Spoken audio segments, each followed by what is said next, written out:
وأمرك أن تسأله ليعطيك وتسترحمه ليرحمك، ولم يجعل بينك وبينه من يحجبك عنك، ولم يلجئك إلى من يشفع لك إليه، ولم يمنعك إن أسأت من التوبة. اور تمہیں معمور کیا ہے کہ تم سوال کرو تاکہ وہ عطا کرے، اور تم رحمت طلب کرو تاکہ وہ تم پر رحم کرے۔ اس نے تمہارے اور اپنے درمیان کوئی حاجب نہیں رکھا ہے، اور نہ تمہیں کسی سفارش کرنے والے کا محتاج بنایا ہے۔ گناہ کرنے کی صورت میں توبہ سے بھی نہیں روکا ہے۔ ولم يعاجلك بالنقمة ولم يعيرك بالإنابة ولم يفضحك حيث الفضيحة بك أولى، ولم يشدد عليك في قبول الإنابة، ولم يناقشك بالجريمة، ولم يؤسك من الرحمة۔ اور عذاب میں جلدی بھی نہیں کی ہے، اور توبہ کرنے پر تانے بھی نہیں دیتا ہے، اور تمہیں رسوا بھی نہیں کرتا ہے اگر تم اس کے حقدار ہو۔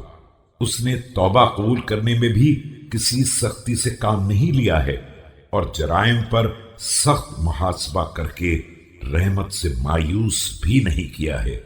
بل جعل نزوعك عن الذنب حسنة، وحسب سيئتك واحدة، وحسب حسنتك 10، وفتح لك باب المتاب وباب الاستيعاب، فإذا ناديته سمع نداءك، وإذا ناجيته علم نجواك۔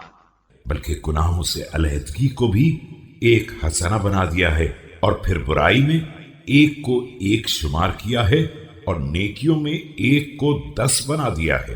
توبہ اور طلب رضا کا دروازہ کھول دیا ہے کہ جب بھی آواز دو فوراً سن لیتا ہے، اور جب مناجات کرو تو اس سے بھی باخبر رہتا ہے۔